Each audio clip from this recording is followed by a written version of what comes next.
Aku kasih kamu kesempatan, kenapa kamu tidak ambil? Dan hambaku sudah berkata, baptisan bukan lambang untuk orang benar, justru orang-orang yang tidak benar. Pada saat Yohanes membaptis di Sungai Yordan, yang masuk ke tempat kolam baptisan adalah pemungut cukai, pelacur. Betul. Dan ahli Taurat orang Farisi tidak ada yang mau dibaptis. Tidak ada yang mau dibaptis. Iya. Dan si Yohanes berkata, kamu keturunan ular beludak karena kamu tidak hidup dalam pertobatanmu. Iya, begitu. betul Pastor. Bahkan Yesus aja mau dibaptis ya. Iya. Luar biasa kayak gitu. Kalau sampai kamu mau dibaptis, berarti lebih hebat dari Tuhan Yesus dong. Welcome, keluarga Higher Than Ever Church. Di podcast Deep Talk with Pastor, kami ingin menjawab setiap pertanyaan-pertanyaan saudara dari sudut pandang Higher Than Ever Church Pastors. So, stay tuned, cause the truth shall set you free. Kebenaran yang kamu ketahui akan memerdekakan kamu. God bless. Shalom saudara semuanya, selamat datang di podcast Deep Talk with Pastors. The truth shall set you free. Kebenaran akan memerdekakan hidup saudara. Dan hari ini kita akan membahas di podcast yang pertama ini adalah tentang topiknya keselamatan. Dan di tengah-tengah kita di studio sudah ada Pastor Hengki Kusworo. Shalom Pastor. Shalom. Bagaimana kabarnya? Baik? Luar biasa. Puji Tuhan, luar biasa. Hari ini Pastor kita akan sama-sama tanya jawab nih dari jemaat yang ingin bertanya. Dan ini pertanyaan sudah masuk di iPad saya nih, di pad saya. Dan tema hari ini adalah tentang keselamatan, Pastor. Kita akan bahas bersama-sama. Nah, yang pertama ini, Pastor, pertanyaannya langsung. Apakah syarat keselamatan itu? Apakah hanya di dalam Yesus saja? Keselamatan itu, Alkitab berkata, akulah jalan, akulah kebenaran, dan akulah kehidupan. Ya. Dan firman berkata dengan jelas, tidak ada satu orang pun yang bisa datang kepada Bapa atau kepada surga. Kata Bapa adalah source pada kehidupan itu, kecuali melalui aku, yang adalah Tuhan Yesus Kristus sendiri. Jadi Tuhan Yesus tidak pernah berkata bahwa dia punya jalan, punya kehidupan, dan punya kebenaran. Tapi dia adalah jalannya, dia adalah kebenarannya, dialah kehidupannya. Makanya tidak ada satu orang pun yang bisa datang kepada Bapa tanpa melalui Tuhan Yesus. Berarti satu-satunya jalan ya? Iyalah. Saudara semuanya ingat ya, satu-satunya jalan. Tidak ada jalan yang lain untuk bisa sampai kepada Bapa di surga, sampai ke surga selain dari Tuhan Yesus. Nah, karena begini, ada yang bertanya nih, Pastor. Orang-orang dulu yang mati sebelum Yesus bagaimana nih keadaannya? Kan belum ada Yesus nih. Apakah mereka juga selamat? Zaman Nuh segala macam itu ya. Zaman Nuh, Abraham kan banyak tuh. Iya. Jadi Alkitab berkata, di kitab Roma berkata bahwa mungkin Pastor Michael bisa bacakan itu. Saya bacakan di Roma 2 ya, ayat 12 sampai 16. Tadi Pastor Hengki sudah kasih tahu ke saya. Sebab semua orang yang berdosa tanpa hukum Taurat akan binasa tanpa hukum Taurat. Dan semua orang yang berdosa di bawah hukum Taurat akan dihakimi oleh hukum Taurat. Karena bukanlah orang yang mendengar hukum Taurat yang benar di hadapan Allah, tetapi orang yang melakukan hukum Tauratlah yang akan dibenarkan. Apabila bangsa-bangsa lain yang tidak memiliki hukum Taurat oleh dorongan diri sendiri melakukan apa yang dituntut hukum Taurat, maka walaupun mereka tidak memiliki hukum Taurat, mereka menjadi hukum Taurat bagi diri mereka sendiri. Sebab dengan itu mereka menunjukkan bahwa isi hukum Taurat ada tertulis di dalam hati mereka, dan suara hati mereka turut bersaksi dan pikiran mereka saling menuduh atau saling membela. Hal ini akan nampak pada hari bila mana Allah sesuai dengan Injil yang kuberitakan akan menghakimi segala sesuatu yang tersembunyi dalam hati manusia oleh Kristus Yesus. Nah, kalau dari firman Tuhan kitab Roma tadi kan berkata bahwa hati mereka menjadi hukum Taurat. Jadi akhirnya kan mereka manusia, makanya dia ini mau berbuat dosa, ini boleh atau enggak. Di dalam hati itu, hati nurani ada suara berkata enggak boleh, boleh. Itu yang dikatakan oleh kitab Roma oleh Rasul Paulus. Jadi akhirnya hukum Taurat itu ditulis di dalam hati mereka. Dan mereka akan hidup sesuai dengan Taurat itu. Dihakimi menurut Taurat yang ada dalam hati mereka. Ini bukan hanya Taurat yang 10 perintah Allah, tapi itu adalah 10 commandment, tapi adalah Taurat itu ada dalam hati mereka. Tidak ada orang ingin membunuh, tidak ada namanya suara yang berkata jangan. Tidak mungkin ada orang mau mencuri, tidak ada kata suara jangan atau ambil. Selalu suara berkata tidak itu selalu ada. Dan itu jadi Taurat dalam hidup mereka. Oke. Dan jadi kalau orang yang sebelum Tuhan Yesus dia mati belum kenal Tuhan, belum pernah dengar Injil, bahkan atau setelah Tuhan Yesus nanti mati dia belum pernah dengar Injil sekalipun, bagaimana dia dihakimi? Dihakimi menurut Tauratnya mereka masing-masing yang ada di dalam hati mereka, kata kitab Roma. Jadi berarti mereka juga mungkin bisa selamat ya, kita bisa juga nggak tahu sekali lagi. Kalau mereka bisa melakukan seperti hukum Taurat yang ada di dalam hati mereka. Iya, sekali lagi itu anugerah Tuhan, kita nggak tahu ya Pastor ya, karena ya. Tapi kalau menurut saya manusia sulit. Dalam sifat fallen nature manusia, manusia kita yang sudah jatuh dalam dosa, untuk menghidupi hukum Taurat itu sulit. Kalau bukan karena anugerah pemberian Tuhan melalui Yesus Kristus akan sangat sulit. Iya. Tapi Tuhan pasti harus adil. Iya, pasti ada caranya ya. Ya ada pasti keadilan Tuhan pasti ada. Tetap nanti ada orang-orang yang melihatnya mungkin bisa, tapi ya kita nggak pernah tahu. Kita kan bukan Tuhan. Iya, betul. Oke, nah kemudian ada pertanyaan nih. Selanjutnya masih berkisar tentang syarat keselamatan nih. Apakah baptisan jadi syarat keselamatan, Pastor? Nah, ada yang nanya nih soalnya. Baptisan jadi syarat keselamatan begini. Kalau nanti saya berkata baptisan harus jadi syarat keselamatan, bagaimana dengan penjahat sebelah kanan Yesus? Iya, kan nggak sempat dibaptis. Iya, betul. Ya kan, tapi kan selamat. Iya. Kenapa selamat? Karena Tuhan Yesus berkata, hari ini juga engkau bersama-sama dengan aku di Firdaus. Iya. Artinya kan tuh masuk ke kekekalan, masuk sebelum surga, istilahnya masuk penantian tapi sebelum surga. Artinya apa? Oh, itu buktinya bagaimana? Saya akan jawab begini. Barang siapa percaya dan dibaptis, kitab Markus pasal terakhir itu berkata begitu, akan diselamatkan. Iya. Firman juga berkata begitu. Jadi artinya selama engkau memiliki kesempatan, barang siapa percaya dan dibaptis, kau akan diselamatkan. Jadi selama kesempatan untuk kamu bisa dibaptis, kenapa nggak kamu kerjakan? Karena baptisan itu bukan untuk orang yang aku suci dulu baru dibaptis. Baptisan itu kan lambang untuk kamu ini orang pertobatan sebagai orang berdosa. Iya. Jadi kalau selama kamu masih punya kesempatan untuk bisa dibaptis, ya jadikanlah itu sebagai syarat untuk kamu terima keselamatan. Tapi kalau sampai kamu tidak punya kesempatan, kau bukan anak Tuhan, sudah mau meninggal di ruang ICU, tidak sempat dibaptis, ya buat Tuhan ya itu bukan sebagai syarat yang mutlak untuk dibaptis. Hanya kau percaya saja sudah bisa selamat seperti penjahat sebelah kanan Yesus. Kalau saya begitu caranya. Berarti ini Pastor, misalnya sudah 10 tahun jadi Kristen, tapi nggak mau dibaptis, Pastor. Ya nanti malah Tuhan akan bertanya. Selamat dah ini. Nah, Tuhan akan bertanya. Aku kasih kamu kesempatan, kenapa kamu tidak ambil? Dan hambaku sudah berkata baptisan bukan lambang untuk orang benar. Justru orang-orang yang tidak benar. Pada saat Yohanes membaptis di Sungai Yordan, yang masuk ke tempat kolam baptisan adalah pemungut cukai, pelacur. Betul. Dan ahli Taurat orang Farisi tidak ada yang mau dibaptis. Tidak ada yang mau dibaptis. Iya. Dan si Yohanes berkata, kamu keturunan ular beludak karena kamu tidak hidup dalam pertobatanmu. Iya, gitu. betul Pastor. Bahkan Yesus aja mau dibaptis ya. Iya. Luar biasa kayak gitu. Kalau sampai kamu mau dibaptis berarti lebih hebat dari Tuhan Yesus dong. Enggak, jangan ya, kita nggak bisa ya. Saudara semuanya tidak lebih dari Tuhan Yesus. Oke, pertanyaan lagi nih. Masih berkisar tentang keselamatan tadi, syarat keselamatan. Bagaimana sih Pastor kita tahu kita selamat? Bagaimana rasanya? Karena sudah percaya sih terima Yesus, tapi rasanya belum tahu nih. Bener nggak ya, selamat nggak ya, atau gimana? Dulu kalau saya pernah dengar satu khotbah bagus sih. Ada hal yang kadang kita bisa jelaskan, tapi ada hal yang kita tidak bisa jelaskan. Iya. Orang yang lahir baru itu akan ditanya, kamu yakin pasti mati masuk surga?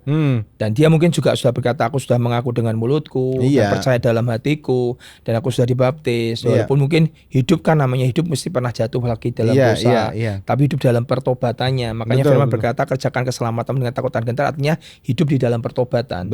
Orang itu akan dengan yakin akan berkata, aku selamat. Ya kamu kok tahu? Memangnya kamu pernah lihat surga? Ya enggak. Tapi ada satu jawaban bagus sih. Dia berkata begini, hamba Tuhan ini berkata ini. Kalau kamu tentang masalah keselamatan dan kelahiran baru, you will know and know and know and know and know and know. Nggak bisa jelaskan. Kamu akan tahu dan tahu dan tahu. Itu confirm di hati. Itu confirm bahwa aku nih yakin selamat. Mau jelaskannya sulit. Nggak bisa di-describe. You will know and know and know and know. Kamu akan tahu dan tahu dan tahu. Itu aja. Mungkin nggak tahu kalau Pastor Michael bisa kasih sebuah ilustrasi yang lebih gamblang. Ya tadi pagi sih sebelum berangkat, pada saat saya baca ini saya berkata, Tuhan ini gimana cara rasanya ya? Saya ngerasainnya gimana? Karena saya juga ngurus sekolahan di tempat kita ini, sekolahan. Anak-anak seringkali mereka percaya nih, wah saya naik kelas. gitu. Tapi ternyata besoknya nggak naik kelas. Kenapa? PR nggak dikerjakan, Pastor. Betul. Suka absen, nggak datang sekolah, bolos, nakal, waduh, melawan sama gurunya. Tapi percaya naik kelas. Nah ini kan sama aja bohong ya, Bapak Ibu, saudara semua yang ada di rumah. Kita percaya, wah saya selamat, tapi kita nggak pernah ke gereja, kita nggak pernah baca firman, kita nggak pernah namanya berdoa, nyembah Tuhan aja nggak pernah. Nggak pernah hidup dalam pertobatan. Tidak dalam pertobatan, tidak hidup dalam firman.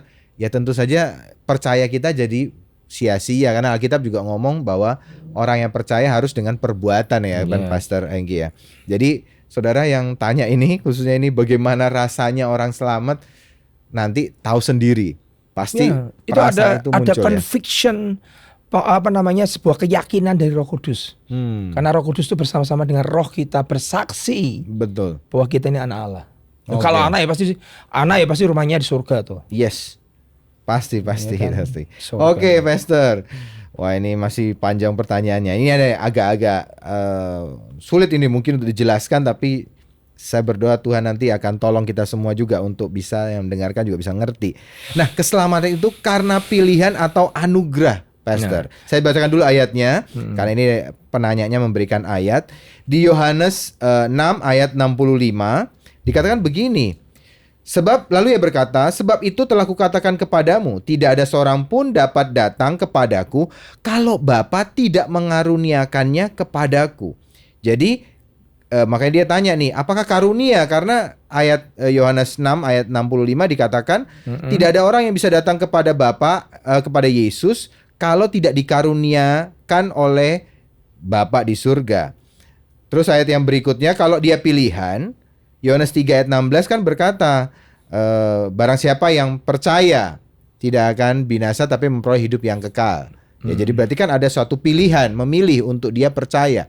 Nah, kalau ini Pastor, ini keselamatan itu pilihan atau anugerah sebenarnya. Sebab itu aku katakan padamu, tidak ada seorang pun dapat datang kepadaku kalau Bapa tidak mengaruniakan kepadanya. Ya. Jadi saudara ini mau berkata seperti apa? Dia berkata bahwa ini tuh pilihan atau anugerah sebenarnya. Aku bisa selamat karena aku memilih, aku mempercaya Yesus, atau karena tiba-tiba Tuhan ngasih aku anugerah sehingga aku bisa berkata Yesus itu jadi sebenarnya juru gini, selamat. Pastor Michael. Iya. Keselamatan itu total anugerah. Anugerah ya. Karena tidak bisa diusahakan. Bukan kerja keras, bukan kebaikan, bukan karena kamu saleh, bukan karena kamu rajin ke gereja, bukan karena kamu nih baca Alkitab atau segala macam. Keselamatan loh ya. Keselamatan. Ya. Itu total adalah pemberian Tuhan. Anugerah itu adalah merited, unmerited atau merited lah bahasanya itu. Anugerah itu adalah sesuatu yang tidak bisa kau bayar. Ya beda ya. Terlalu mahal. Terlalu mahal. Tapi harus ada yang bayar. Yes. Siapa itu? Tuhan Yesus. Yesus Kristus ya. Nah, karena kita tidak bisa bayar, makanya Tuhan Yesus bayar buat kita. Makanya itu anugerah tidak bisa diusahakan dengan perbuatan baik kita, kesalahan kita, dan ibadah kita tuh nggak bisa. Itu kan Alkitab berkata, nanti kitab Efesus, nanti tolong dibacakan. Coba di Efesus berapa tadi itu? Efesus 2 ayat 8 sampai 9 dikatakan begini, sebab kasih karunia, sebab oleh anugerah, ya kan? Sebab karena kasih karunia kamu diselamatkan oleh iman. Itu bukan hasil usahamu, tetapi pemberian Allah. Itu bukan hasil pekerjaanmu. Jangan ada orang yang memegahkan diri. Bukan usahamu, bukan pekerjaanmu, tapi pemberian. Itu anugerah. Iya. Pemberian tuh kamu nggak pantas, tapi tetap dikasih. Yang memberi tidak harus memberi, yang diberi kamu tuh nggak pantas, tapi tetap dikasih. Itu anugerah. Nah, gitu kan. Jadi tidak bisa kita berkata keselamatan kita karena perbuatan kita, nggak bisa. Nanti perbuatan baik itu akan muncul setelah kamu terima anugerah keselamatan, baru kamu menjadi anak Allah. Hiduplah seperti anak Allah. Seperti for the kingdom, anak kerajaan. Karena sekali lagi keselamatan bisa hilang ya, Pastor. Bisa hilang. Kalau saya percaya banget keselamatan bisa hilang. Nggak bisa keselamatan sekali selamat selamanya. Saya nggak percaya itu. Kalau itu akan membuat orang jadi hidup di dalam dosa. Aku ujung-ujungnya selamat kok, ngapain aku pusing gitu. Nah, kalau begitu, kalau itu adalah anugerah. Pertanyaan gini, kalau anugerah kapan itu diberikan dan kepada siapa nih, Pastor? Anugerahnya. Nah, sekarang ini, anugerah itu diberikan kepada semua orang sebenarnya. Tapi kan anugerah Tuhan tuh mengulurkan tangan untuk menolong kita keluar dari lumpur dosa. Iya. Itu anugerah. Kamu nggak pantas, memang kamu harusnya di neraka, harus dibuang di lumpur dosa. Tapi anugerahku adalah seperti tangan yang terulur kepadamu. Pertanyaannya, kamu mau nyambut nggak uluran tangan itu? Oke. Kamu mau diangkat nggak naik ke atas? Iya. Ada orang nggak perlu. Aku mau pakai kekuatanku sendiri. Aku mau mencoba sendiri. Bisa keluar dari lumpur dosa. Iya. Bisa keluar dengan cara kebaikanku, berbuat baik dengan kesalehanku, dengan cara pergi kerja. Ya silakan. Dan pasti kamu nggak bisa. Iya. Karena manusia, fallen nature manusia, sifat dosa manusia itu adalah jahat. Oke. Yeremia 17 ayat 9 berkata, desperately wicked. Manusia itu sebetulnya hatinya adalah jahat. Jadi makanya kenapa orang itu butuh Tuhan. Oke. Saya kasih satu kesaksian bagus sekali. Ini menarik sekali. Suatu kali saya pergi ke Jepang bersama dengan satu rombongan waktu itu. Dan ada satu rombongan seorang ibu. Ibu ini orang Padang. Dan suaminya orang Jepang. Ibu ini orang yang lahir baru, cinta Tuhan. Dan ibu ini orang Padang. Dia coba memberikan Injil kepada suaminya yang aslinya orang Jepang. Dengan agamanya dia lah. Dia kasih Injil, berkata bahwa terimalah Tuhan Yesus. Kalau enggak, kamu enggak bisa selamat. Seperti perkataan kita tadi, hanya melalui Tuhan Yesus. Tiba-tiba orang ini bisa berkata, aku butuh Yesus buat apa? Satu, dia berkata, aku sebagai suami buat kamu aja, aku mencukupi kebutuhanmu secara batin, secara nafkah, secara lahiriah. Aku tidak pernah mukul kamu. Aku sebagai suami yang bertanggung jawab. Aku suami yang baik dengan kamu. Satu itu, aku sebagai suami yang baik. Jadi aku ini orang baik. Oke. Kedua, aku ini berdamai dengan alam. Kamu kalau lihat di Jepang, tidak pernah ketemu sampah di jalan. Jadi tidak ada orang Jepang tuh buang sampah sembarangan. Memang benar. Saya waktu itu minum satu minuman. Betul. Minum, kemudian saya mau buang kalengnya tuh bingung cari tong sampah tuh nggak ada. Buat orang Jepang, dia masukkan plastik, bawa pulang ke rumah, dibuang di sampah. Artinya apa? Mereka tidak merusak ekosistem. Mereka tidak merusak alam. Pohon juga dirawat dengan baik, selokan dengan baik. Makanya alam di sana sangat bagus sekali. Nah, terus dia berkata, kalau aku juga berdamai dengan alam, tidak merusak alam, aku nih baik. Kenapa aku butuh Yesusmu? Satu, dengan kamu, dengan sebagai suami baik, dengan alam baik, dengan orang lain aku tidak pernah berbuat jahat. Jadi buat apa aku butuh Yesus? Betul saya katakan tadi. Tidak bisa karena perbuatan baikmu. Baik kan menurutmu. Betul. Ya kan? Tapi apakah benar di mata Tuhan? Ya kan? Nah, terus akhirnya pada kesimpulan Pastor Michael, di situ saya mengerti kenapa kita perlu hukum Taurat. Makanya kalau sampai ada hamba Tuhan berkata hukum Taurat ditiadakan, dia sudah tidak ada lagi. Sebenarnya bukan hukum Taurat ya. Dia mau berkata 10 perintah Allah ditiadakan. Jangan membunuh, jangan mencuri, jangan membina, jangan berzina, jangan menginginkan milik orang lain, hormatilah ayah dan ibu, kuduskan hari Sabat, jangan menyebut nama Tuhanmu dengan sembarang, jangan ada ilah lain, dan sembahlah Tuhan Allahmu. Istilahnya kan itu 10 perintah Allah. Kalau hamba Tuhan ini berkata 10 perintah Allah ditiadakan, saya mau berkata begini, berarti kalau 10 perintah Allah ditiadakan, nanti dosa itu nggak punya kuasa. Dulu saya bingung, kuasa hukum Taurat adalah dosa. Maksudnya gimana sih? Dengan ada hukum Taurat, orang itu merasa bersalah. Karena berkata, jangan mencuri, kamu mencuri. Ada hukum Taurat, jangan mencuri. Langsung kamu punya perasaan bersalah. Makanya kenapa Alkitab berkata hukum Taurat itu ditaruh dalam hatinya masing-masing. Ya kan? Tapi kalau nggak ada hukum Taurat, tidak ada kata-kata jangan mencuri. Kamu mencuri ya bebas, nggak salah. Seperti Bapak ini, aku nggak salah kok, aku baik kok. Salahku di mana? Sama istri aku baik, dengan alam aku baik, dengan orang lain aku baik. Aku nggak butuh Yesusmu. Lah itu makanya. Kebenaran diri sendiri. Kebenaran diri sendiri. Pastor, kebenaran diri sendiri. Itu yang terjadi dengan sulung.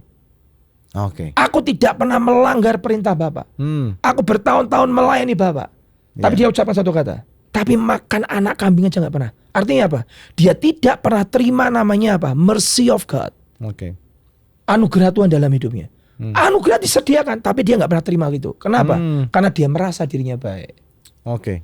Seperti yang di Taurat orang Farisi. Tidak pernah masuk dalam kolam baptisannya Yohanes Pembaptis. Karena dia merasa dirinya benar. Padahal Yohanes Pembaptis buka kesempatan semua orang. Siapa yang mau datang? Anugerah dibuka. Tapi pertanyaan, siapa yang mau ngambil anugerah itu? Siapa yang mau terima anugerah itu? Kan begitu. Betul, Pastor. Dan akhirnya sampai hari ini orang itu nggak mau terima Yesus. Karena merasa baik. Makanya hukum Taurat itu tidak pernah ditiadakan. Karena itu akan membuat kita guilty. perasaan berdosa itu harus ada dalam diri manusia. Iya. Karena kalau manusia tidak ada perasaan berdosa, dia nggak butuh Tuhan. Nah, Tidak akan butuh Tuhan. iya. Bahaya sekali ya.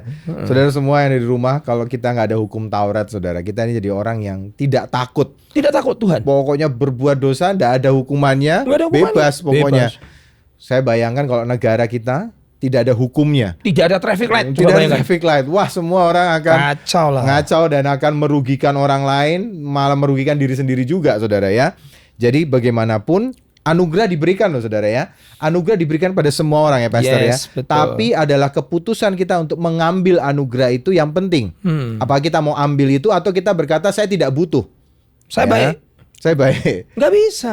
Ada tawari uang, saya nggak mau uangnya, saya sudah kaya, saya nggak butuh uang. Padahal dikasih. Nah, saya rasa kalau saudara semua yang di rumah pasti terima ya kalau uang ya. Tapi nih ada kasus seperti itu. Nah, kemudian ada pertanyaan berikutnya nih, Pastor. Yesus disalib menanggung dosa manusia. Ini mungkin sama ya jawabannya ya. Berarti semua dosa sudah ditanggung, termasuk buat orang yang belum percaya, Pastor. Iya. Kata telesta itu artinya the battle is already won. Waktu Tuhan Yesus berkata, Iya. it is finished. Oke. Sudah selesai. Jadi seluruh hukum Taurat sudah dikerjakan oleh Digenapi, Tuhan Yesus, ya. digenapi. Istilahnya gini, the bandage already served atau belenggu sudah dijalani, sudah dipikul, Iya. dosa sudah dipikul, Yesaya 53. Iya. Karena dia memikul segala dosa dan kesalahan kita di atas kayu salib, Iya. itu sudah ditanggung semua. Is Oke. already served, sudah dijalani, sudah dipikul, sudah ditanggung. Iya. Termasuk dalam hidup kita adalah penyakit kita. Oke. Jadi akhirnya apa ya? Ya kamu mau terima nggak anugerah itu?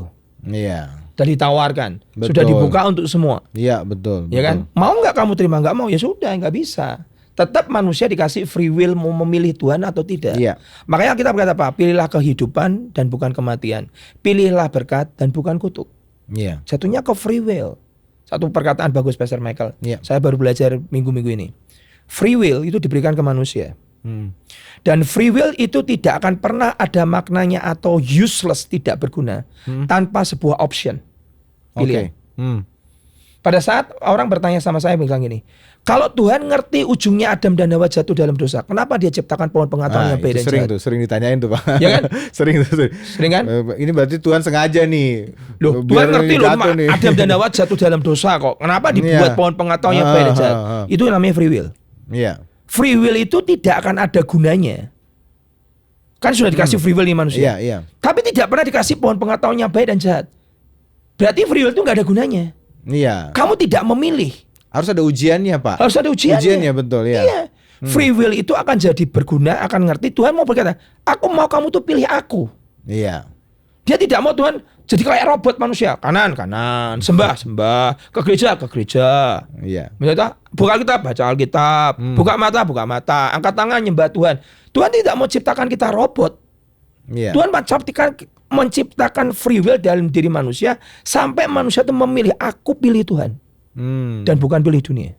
Iya. Itu terjadi dengan Taman Eden. Iya. Tuhan pingin dengan kemahatauan dia ngerti bahwa manusia ujungnya jatuh dalam dosa, tapi Tuhan tetap berkata, tetap aku buat apa? Aku pingin lihat manusia memilih. Dia pilih Iya. aku atau dia pilih dengarkan setan. Iya. Iya. Nah, tapi di situ pun masih nanti ada khotbah lagi itu, bagus tuh. Panjang lagi. Panjang lagi, dan Pastor, nanti nanti aja kita lah. Nanti kita nggak bahas selesai kita. sama-sama. Besok minggu aja lah. Tapi memang di Taman Eden kan ada 2 pohon waktu itu Tuhan sendiri kasih tahu ya. Ada pohon kehidupan, pohon pengetahuan yang baik dan yang buruk. Semua boleh dimakan. Berarti Tuhan sebenarnya mau kita pilih pohon kehidupan nih, dimakan. Tapi ternyata manusia nggak milih. Malah yang dipilih pohon pengetahuan. malah dia jadi dosa masuk, saudara ya. Oke, itu tadi. Jadi sekali lagi Yesus sudah nanggung dosa manusia, ya betul. Sudah ditanggung semuanya.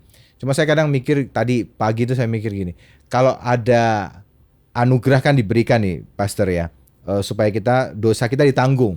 Misalnya ada orang yang mukul kita, terus kita ampuni sekali. Anugerah, ya sudah, nggak usah dibawa laporan polisi. Udah kita ampuni, kita maafkan. Tapi besok dipukul lagi, Pastor. Besok dipukul lagi tuh. Terus diulangi terus. Tentu kita juga sebel juga kan, Pastor kan. Ada satu titik kita akan berkata, ini orang kok enggak bertobat-bertobat. Ini orang sudah dikasih anugerah, diampuni kesalahannya, tapi kok malah dia lakukan terus. Nah, tentu ini buat kita juga akhirnya satu titik pasti juga jengkel juga. Kalau tidak bertobat, tidak berbalik dari kesalahannya, kejahatannya, tapi malah terus dilakukan. Jadi sekali lagi buat saudara-saudari yang menyaksikan ini, sekali lagi dosa memang sudah ditanggung hari itu. Tuhan sudah mati di kayu salib untuk menanggung setiap dosa. Tapi apakah kita mau terima pengampunannya itu, dan apakah kita sudah terima, kita terus hidup dalam dosa, atau kita justru berbuat yang baik, berbalik dari kesalahan-kesalahan kita, dari kejahatan-kejahatan kita. Saya tambahin Pastor Michael. Jadi sebenarnya gini, mercy of God atau terjemahannya itu sulit sebenarnya. Mercy itu salah satunya adalah ada di dalamnya unsur pengampunan, ya kan? Ada unsur pengampunan, belas kasihan, kebaikan Tuhan, anugerah, kemurahan, itu ada di kata mercy of God. Nah, mercy of God itu diberikan kepada manusia. Tapi mercy itu tidak bisa turun ke setiap manusia. Contoh tadi anak sulung. Anak sulung itu nggak pernah terima mercy of God. Anak sulung itu adalah anak yang terhilang di rumah papahnya. Buktinya dia tidak pernah merasakan makan satu meja dengan orang tuanya. Tapi si bungsu yang sudah meninggalkan bapaknya, dia menghabiskan harta warisannya dengan para pelacur, dia bisa terima mercy of God. Kenapa yang terjadi? Yang terjadi adalah dia berkata begini, aku telah berdosa terhadap surga dan terhadap Bapa. Aku akan pulang ke rumah Bapakku. Sampai pada the power of himself. Dia sampai menyadari keadaannya dan dia bangkit pergi menuju ke papanya. Di situ mercy turun, mendekat pada saat apa? Dia datang dengan broken. Kata broken itu penting, Pastor Michael.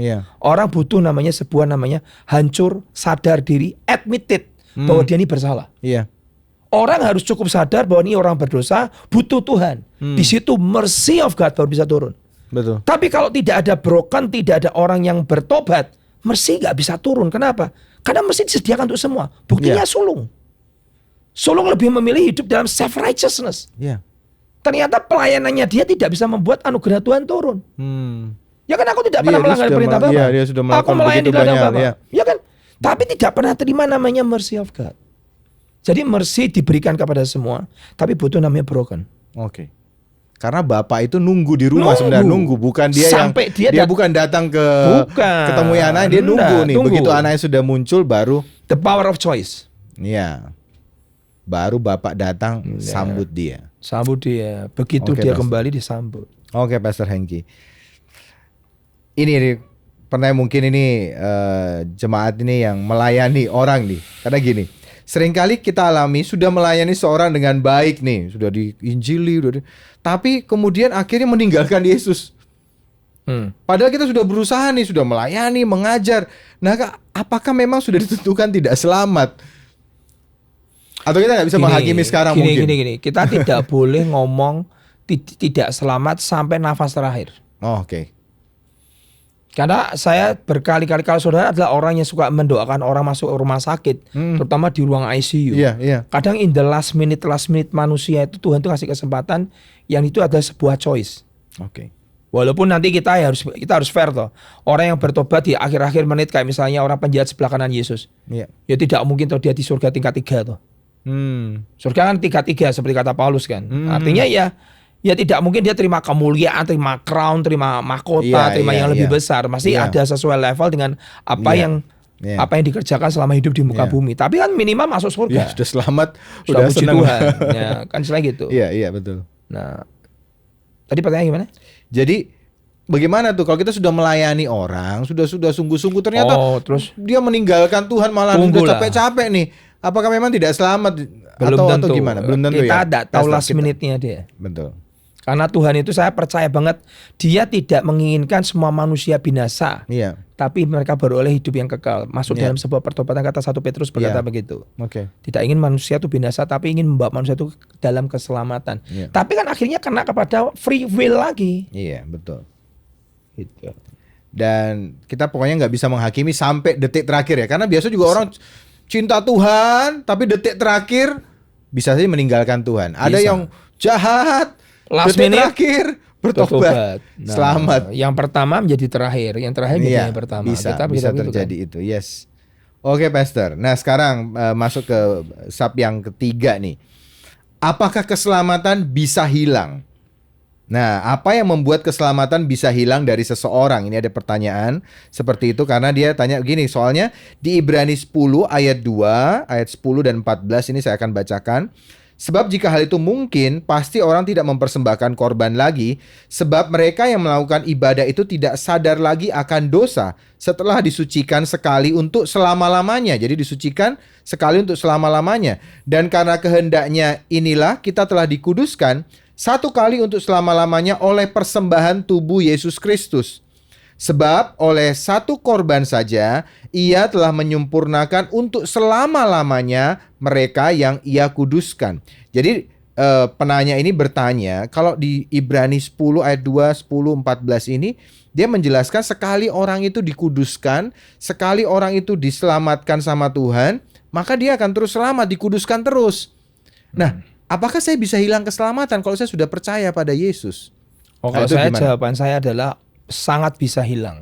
Tetap bisa hilang. Bisa hilang karena firman berkata di kitab berapa Filipi itu berkata kerjakan keselamatanmu dengan takut dan gentar. Artinya Filipi 2:12 ya. 2:12. Iya, betul. Ya kan? Kerjakanlah keselamatanmu. Kenapa keselamatan harus dikerjakan? Artinya keselamatan itu bisa hilang. Kenapa dengan takut dan gentar? Karena kita tidak bisa hidup seenaknya. Makanya firman berkata dengan takut dan gentar. Kemudian saya ambil lagi di Matius 7 ayat 21 sampai 23. Firman berkata apa? Bukan orang yang berseru kepadaku Tuhan, Tuhan yang masuk kerajaan surga. Melainkan mereka yang melakukan kehendak Bapakku yang di surga. Di ayat yang ke-22 berkata, Tuhan aku mengusir setan demi namamu, mengadakan mujizat demi namamu, membuat bernubuat demi namamu. Tapi tiba-tiba di ayat yang ke-23 berkata, aku tidak kenal kamu, hai engkau pembuat kejahatan. Nah, kalau tidak kenal kamu, hai pembuat kejahatan, larinya kemana? Neraka. Iya. Berarti keselamatan hilang dong. Iya. Tidak mungkin dong orang sekali selamat selamanya. Artinya apa? Tuhan tuh anugerahnya besar. Pak, saya akan berkata ini, sampai last menit nafas terakhirmu pun anugerah tetap diberi. Artinya Tuhan fair. Iya. Kamu tetap tak kasih kesempatan untuk kamu bisa terimanya namanya keselamatan. Tapi istilahnya fairnya Tuhan itu juga tidak bisa kamu seenaknya sendiri. Aku tak berbuat dosa lah ujung-ujungnya aku selamat, gak ada. Iya. Kalau ujung-ujungnya selamat, bagaimana dengan yang Alkitab berkata mengadakan mujizat, mengusir setan demi namamu, dan kemudian Tuhan berkata, aku nggak kenal kamu. Iya. Dan kata-katanya jelas loh, hai kamu pembuat kejahatan. Jadi bisa hilang nggak? Dan Tuhan ngomong, aku berterus terang kepada mereka, aku tidak kenal kamu, hai pembuat kejahatan. Iya. Jadi bisa dihukum. Iya, betul. Ya bisa kehilangan. Jadi kita tidak bisa bermain-main dengan namanya keselamatan. Sekali selamat selamanya nggak ada. Firman betapa jelas kok. Iya. Ya kan? Di Ibrani tadi Pastor kasih saya ayat sebelumnya di Ibrani 10 ayat 29. Dikatakan begini, betapa lebih beratnya hukuman yang harus dijatuhkan atas dia yang menginjak-injak anak Allah, yang menganggap najis darah perjanjian yang menguduskannya, dan yang menghina roh kasih karunia. Jangan sampai malah kita menginjak-injak roh kasih karunia. Iya, sudah dikasih. Anugerah sudah dikasih, malah menginjak-injak darah anak domba. Dengan berbuat betapa dosa, beratnya hukuman kan kita berkata. Iya. Ibrani yang sama loh yang dia ucapkan tadi sama jemaat itu. Menginjak-injaknya berarti di sini dengan cara berbuat dosa ya, berbuat kesalahan. Karena kan dosa itu kan menyakiti hati Tuhan ya. Jadi tapi ada saat gini Pastor Michael. Jadi orang itu bisa gini, wah aku kalau jatuh dalam dosa terus lama-lama dengan lama kan nggak selamat. Gini. Kita tidak melegalisasi dosa. Iya. Tapi kan ada orang memang hidupnya berat ya. Mungkin lahir dari anak seorang pelacur, kemudian dia hidup di lingkungan yang seperti itu. Iya. Papa mamanya adalah seorang drug dealer dan segala macam, dan akhirnya lingkungan membentuk dia yang hidupnya mau nggak mau terima keselamatan, jatuh bangun dalam dosa itu berkali-kali. Iya. Apakah tidak ada mercy of God? Ada. Tetap diulurkan. Sampai last breath masih ada. Nafas terakhir itu masih ada. Tapi tetap dalam the power of your choice. Kamu harus tetap memilih Tuhan. Untuk berkata, Tuhan ampuni aku. Seperti tadi, penjahat itu sedang dalam hukuman dosanya loh dia itu. Iya. Ya kan? Dia sedang dalam hukuman dosanya karena dia makanya terkutuklah orang yang mati digantung di atas kayu salib. Karena itu yang disalib itu hanya penjahat dalam kejahatan yang sangat kriminal. Sangat kriminal, iya. Baru dia disalib. Kalau nggak kriminal banget paling penjara selesai. Digebukin dilepas. Iya. Tapi kalau sudah sampai digantung disalib itu penjahat kelas kakap. Dan orang ini sedang dalam hukuman akan dosanya kan sebetulnya kan. Yang sebelah kanan Yesus, Tuhan Yesus. Dan tiba-tiba bisa berkata, Tuhan, ingat akan aku ya Tuhan. Lu cuma katakan gitu loh. Kalau engkau datang sebagai raja hari ini juga. Nah, itu namanya mercy of God. Iya. Tapi bukan berarti kita harus bisa bebas berbuat dosa ya Pak. Karena kan ada namanya juga keadilan Tuhan. Artinya gini, konsekuensi dari apa yang kita lakukan di dunia ini. Orang yang berbuat jahat masuk penjara, dia harus bayar harganya itu. Sedekat-dekatnya Daud dengan Tuhan, dia jatuh dengan Batseba. Hukuman turun nggak? Turun. Anak cucunya menderita itu Pak. Menderita itu. Itu konsekuensi dosa. Mengerikan itu. Hukumannya Daud sebenarnya mengerikan sekali. Mengerikan banget. Lihat anaknya bunuh-bunuhan, diperkosa sendiri sama kakak kandungnya. Ya kan? Itu kan ngeri sekali lah. Makanya kita tidak bisa bermain-main dengan dosa. Kita berkata, jangan sesat. Apa yang kau tabur kau akan tuai. Jangan sesat.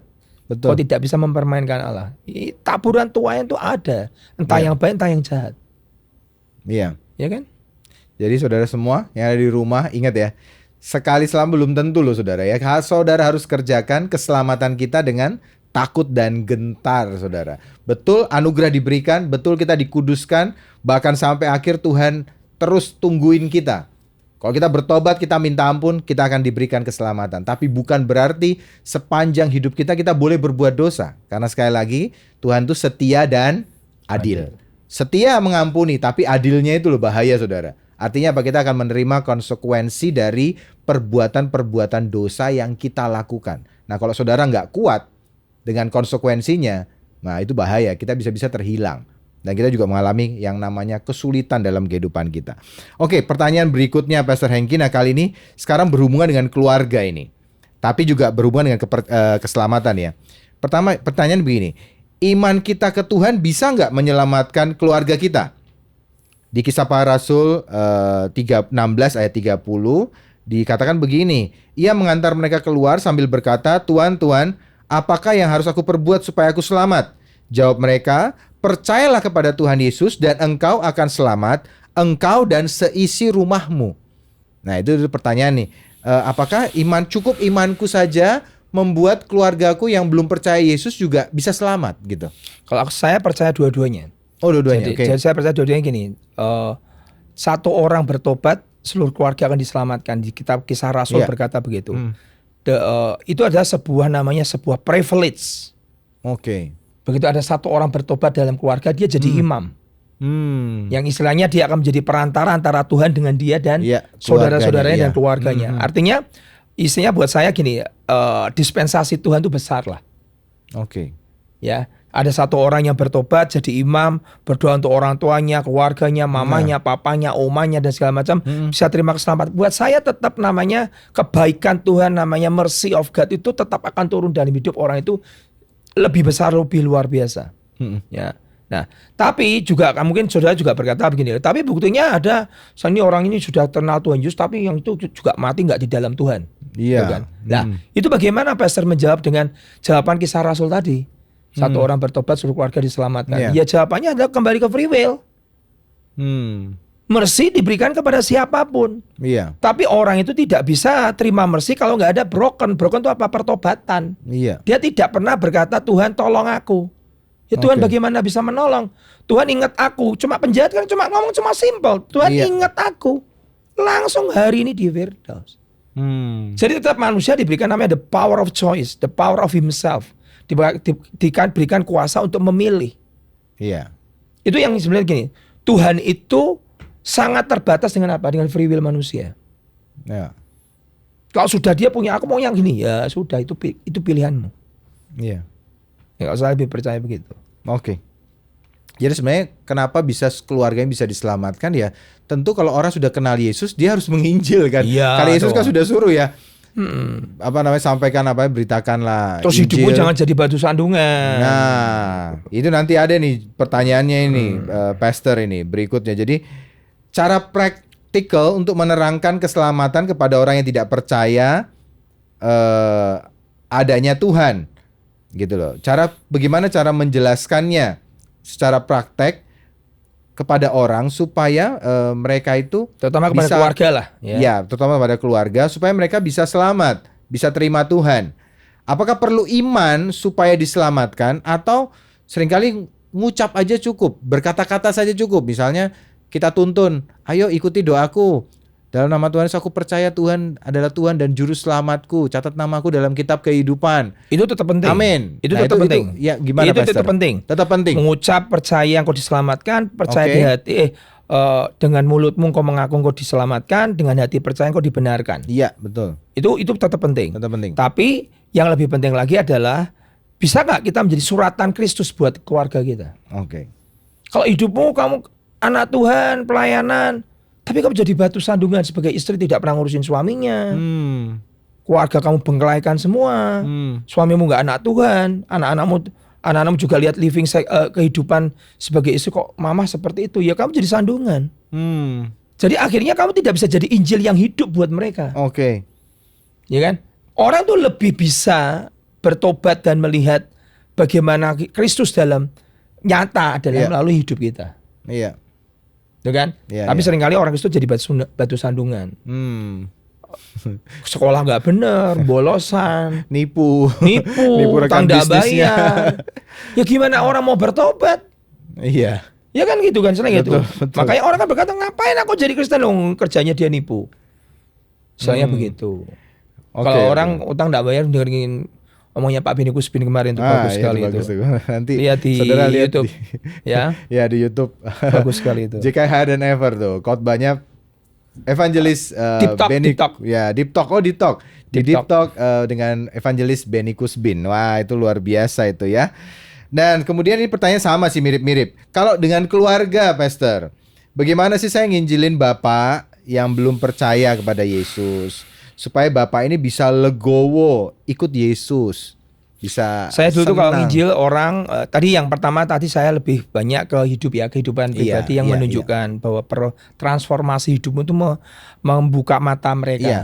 Ini sejak jadi Kristen kok berubah ya. Nah itu saya banyak dengar tuh Pastor. Saya banyak ada orang yang orang tuanya bertobat karena lihat anaknya berubah. Dulu nakal luar biasa, tiba-tiba sudah jadi Kristen loh kok baik berubah. Nah itu lebih powerful. Lebih powerful ya. Ya tapi kalau misalnya mau dalam bentuk sebuah ucapan penginjilan, saya tuh biasanya giring orang tuh mesti orang tuh gini, tidak ada orang yang tidak takut namanya kematian. Iya, itu pasti itu. Ya kan? Iya. Dan seringkali kita akan berkata kepadanya, dan orang Indonesia dalam semua agama percaya ada kehidupan setelah dari kematian. Semua agama itu percaya di Indonesia loh ya, yang di Indonesia. Nah, jadi kalau menurut saya, kalau kita sudah sampai di ujung, kita berkata kepada orang tua atau siapa berkata, Papa Mama kan percaya ada surga dan neraka. Kalau menurut Papa Mama itu nanti setelah Papa Mama mati itu mau kemana? Itu sebenarnya itu pertanyaan istilahnya sudah membuka, kayak mengerucut yang paling ujung. Gak ada jawaban lain selain ya aku nggak tahu, bisa jawabannya tidak tahu. Tergantung perbuatan baikku, tergantung amal budiku. Lah di situ kita bisa masuk. Amal budi misalnya, aku ini kan orang baik yang saya ceritakan tadi, kayak orang Padang, suaminya orang Jepang itu. Aku orang baik, ngapain aku butuh Tuhan Yesus? Mengaku baik. Nah di situ kita bisa masuk. Manusia itu sebaik apa sih? Alkitab berkata apa? Tidak ada yang baik selain Tuhan, selain Allah. Kebaikan seperti kain lara, seperti kain kotor, ya kan? Artinya apa? Berarti perbuatan baik kita tidak bisa menyelamatkan. Karena kan orang-orang baik itu memang paling sulit diinjilin. Betul. Ya kan? Karena sudah baik semua, sudah baik sama orang baik, sama semua baik. Sampai dulu saya pernah doakan orang sampai Pak saya terlalu baik, gitu. Suka nolong orang, dengan mama sangat baik, dengan anak-anak sangat care. Tapi kalau setiap kali mau dibawa ke Injil ke Tuhan Yesus, selalu tidak mau terima. Last minute saya bilang, gampang nanti last minute doakan terakhir sebelum dia meninggal. Saya doakan pasti dia mau. Karena apa? Di ujung. Saya pertanyaan gini, Om, setelah pulang kemana? Wah ya enggak tahu. Kalau saya kan orang baik ya, berarti saya pasti bisa ke surga. Tapi selalu jawabannya begini, Pastor Michael. Tapi saya nggak tahu. Nah di situ kita bisa masuk. Om, tahu nggak? Saya ini orang berdosa, tapi saya tahu kemana. Kemana kamu? Surga. Loh kamu kok bisa yakin ke surga? Tuhan Yesus yang berkata, barang siapa percaya kepadaku, dia akan diselamatkan. Di situ saya bisa masuk. Jadi bukan karena perbuatan baik saya, Om. Loh, walaupun Om orang baik, saya tanya dari lahir sampai sekarang umur misalnya 90 tahun. Pernah nggak tidak berbuat dosa? Pernah nggak pernah bohong kecil? Ya pasti nggak pernah dong. Pasti pernah. Iya pasti. Jadi akhirnya mereka berpikir berkata bahwa ya pasti aku pernah berbuat dosa atau apa yang entah itu bohong putih, entah aku nipu istriku, tidak bilang sama dia, ya berarti dosa loh. Dan upah dosa pasti maut. Nggak urusan besar kecil. Upah dosa adalah kematian neraka. Berarti tetap masuk neraka sebaik apapun. Jadi tetap butuh apa? Kita ini butuh Tuhan. Iya. Nah sampai di situlah akhirnya digiring, akhirnya dia oke, aku mau terima Yesus. Nanti mungkin kita buat segmen sendiri soal penginjilan tuh Pak ya, penginjilan keluarga, penginjilan kepada orang mungkin biar jadi berkat bagi banyak orang. Nah ini pertanyaan berikutnya nih, tapi ini agak beda sedikit karena ini nyambung sebenarnya tadi pertanyaan Pak. Dia bilang begini, saya pengen ajak bapak saya tuh ke gereja, ya kan tadi belum percaya Tuhan sih ya, terus dia mau injili, tapi kan dia berkata gini, aliran Kristen tuh kan banyak. Saya tuh harus ikut yang mana katanya gitu. Supaya bapak saya yang tadi lanjut ini, bapaknya ini belum percaya Yesus. Bagaimana cara nginjilnya supaya dia legowo. Tapi setelah nanti kalau misalnya sudah percaya, saya mau bawa kemana katanya gitu. Karena aliran Kristen kan banyak nih. Yang paling benar yang mana? Karena dengerin hati. Gimana Pak? Kita nggak bilang paling benar. Iya, cuma jangan. pokoknya adalah gereja itu adalah harus pokoknya gereja manapun lah. Saudara bisa ke gereja manapun, tidak harus ke HTI juga, ke gereja manapun. Yang penting adalah dia berpegang pada firman Tuhan sebagai the supremasi tertinggi. Kalau sudah pendeta itu mempertanyakan Alkitab, ya jangan ke situ. Karena Alkitab nggak bisa salah. Kalau kita berkata bahwa Alkitab ini yang besar ini bisa salah, ya berarti fondasinya goyang dong. Kamu peganganmu apa? Tapi karena kita percaya bahwa Alkitab tidak bisa salah, adalah firman Tuhan, adalah sabda Tuhan sendiri, adalah perkataan Tuhan sendiri, dan firman adalah Tuhan sendiri, ya kita cari gereja yang firmannya benar. Maksudnya menjunjung firman sebagai dasar. Dan tidak menambah-nambah kitab-kitab lain, biasa kan ada Pak. Kitab-kitab lain yang ditambahkan. Pokoknya Kejadian sampai Wahyu lah. Intinya kesana aja. Nambah-nambah yang lain, wah itu kira-kira itu ya. Bahkan hamba Tuhan pendeta pun kalau sudah mempertanyakan Alkitab, menurut saya jangan diikutin, nggak bisa. Terus dia pakai dasarnya apa? Mimpi, nggak bisa. Pakai visi, nggak bisa. Pakai suara Tuhan, nggak bisa. Alkitab nggak bisa salah. Tetap harus Alkitab. Harus Alkitab, nggak bisa salah. Karena Tuhan tidak akan pernah bertentangan dengan firman-Nya sendiri. Berarti gitu. Ya, saudara semua pasti bertumbuhnya ya. Kalau kamu merasa bertumbuh di gereja itu cocok bertumbuh secara iman, pengharapan, ya itu yang cocok mungkin buat saudara. Karena kalau setiap orang beda-beda. Kalau saya sendiri percaya gini, Pastor Michael, kita nggak mungkin gereja itu paling terbaik di dunia itu nggak ada. Even HTE pun saya berkata bukan terbaik. Masih kita tuh masih butuh tubuh Kristus yang lain. Saling melengkapi. Mungkin HTE adalah jempol, ada yang jadi telunjuk, ada yang jadi jari tengah, ada yang jadi jari kelingking, ada yang jari kelingking. Jadi kita ini harus saling bersatu sebagai tubuh Tuhan, supaya kepala Kristus itu bisa menjadi kepala dalam hidup kita. Cari gereja yang bertumbuh, yang kuat, yang firman dijadikan sebagai fondasi utama. Pastor, ini tinggal 2 pertanyaan dan kita selesai hari ini. Ini pertanyaan cukup banyak saudara ya. Luar biasa ini jemaat-jemaatnya. Kalau saya masih ikut-ikut kebiasaan kepercayaan lain, karena keluarga masih punya kepercayaan lain nih, apakah saya tetap selamat, Pastor?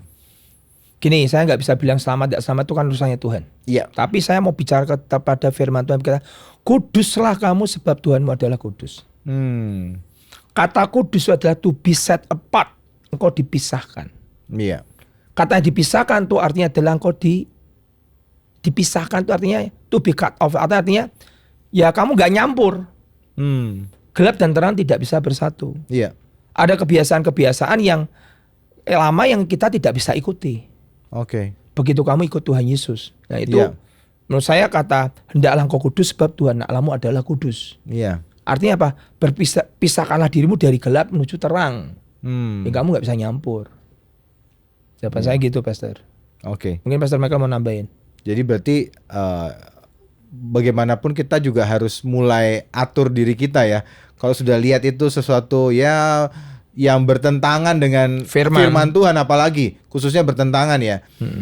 Kalau mungkin ada kebiasaan-kebiasaan, tradisi-tradisi yang tidak lama bertentangan dengan firman Tuhan, bagaimana Pastor? Ya Loh, kalau Alkitab kan berkata hormati orang tuamu, ya kan kita harus menghormati. Iya. Alkitab tidak pernah melarang orang menghormati. Iya. Tapi penyembahan berhala tentu kita menghormati orang tidak tua boleh. Kan. Iya kan, tapi menghormati selama dia kan hidup. Iya. Iya kan? Selama jangan gini dihormati setelah dia meninggal. Pada saat hidup nggak pernah menghormati. Ya, lucu tuh.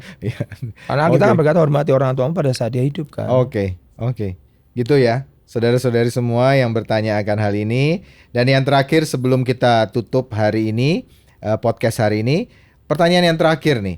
Kalau ada orang dalam kondisi sekarat, apakah masih bisa selamat, Pak? Saat dibisikkan di telinganya, orangnya kan sudah tidak bisa berkata-kata.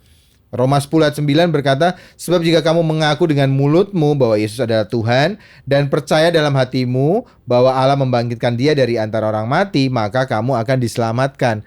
Lah ini kondisinya sudah seperti itu. Itu kira-kira gimana, Pastor? Saya ini sering kali melayani orang di ICU dan sudah tinggal matanya aja sudah nutup, bicara juga nggak bisa, dimasukkan apa nih? Biasanya di dalam mulut tuh apa itu? Itu kan sudah nggak bisa berdaya apa-apa ya. Tapi saya tuh masih percaya begini, rohnya masih bisa mendengar.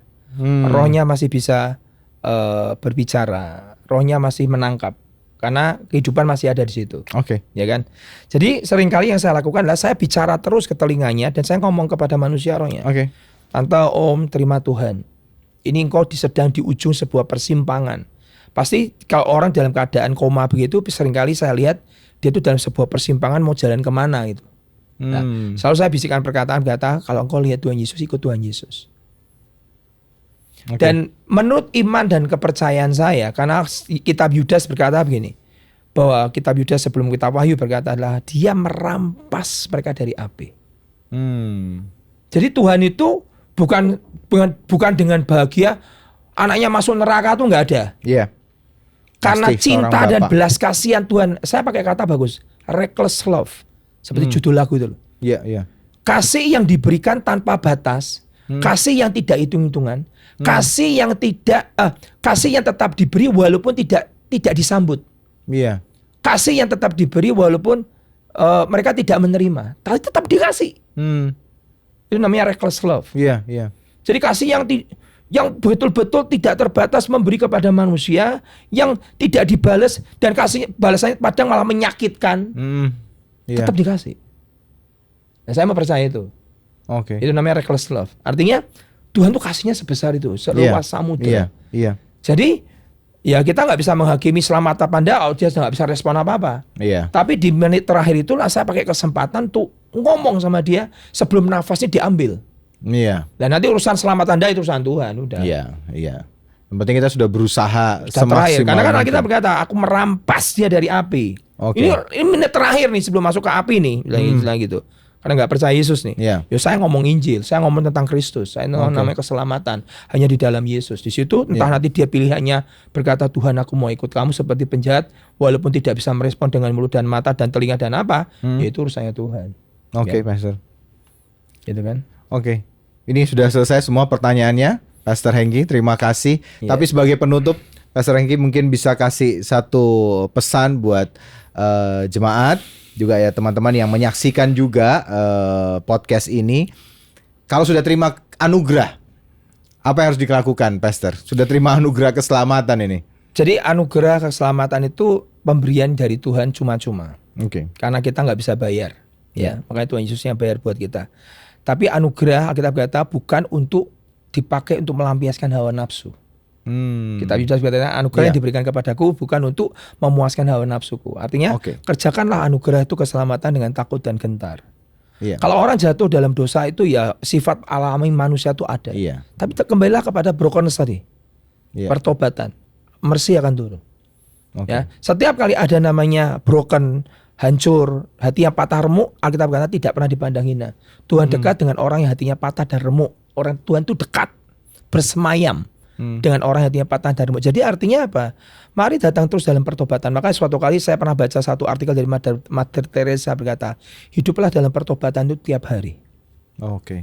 Salah ngucap, mikir jelek tentang orang lain, hiduplah dalam pertobatan. Di situ kita akan membuat kita ini jadi rendah hati, jadi aware. Orang yang rendah hati itu adalah orang yang sadar bahwa dia tidak bisa tanpa Tuhan.